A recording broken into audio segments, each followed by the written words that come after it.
Assalamu alaikum урматтуу достор. Жарнама ысык көл каналы Тамчы айылында негизги трассанын боюнда ушул жерде чарба мекеме, чарба короосу сатып атат. Ушул аянты 70 соток экен. Ушул бөлүктүн төр жагында экен. Азыр ичинен кирип дагы көргөзүп берели.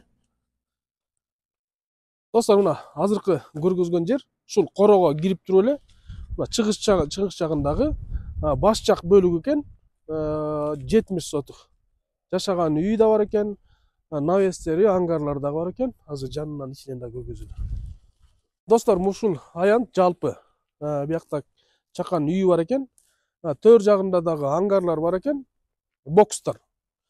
Бул тарабында дагы өйдө чыккан көчө бар экен. Негизи бияка көз карандысыз болом десеңер, бул тарабынан дагы көчөдөн жол ачып алсаңар болот экен. Биягын бекитип, бияктарында дагы сарайлар, өндүрүш кылам десеңер, мал багам десеңер, жана башка эмне кылам десеңер дагы ылайыктуу жер экен. Так трассанын бою аянт кенен экен. Ошондуктан Тамчы айылынан ушундай өндүрүш ылайыктуу жер издегендер болсо, төмөндөгү номерге байланышыңыздар. Баасы келишимдүү.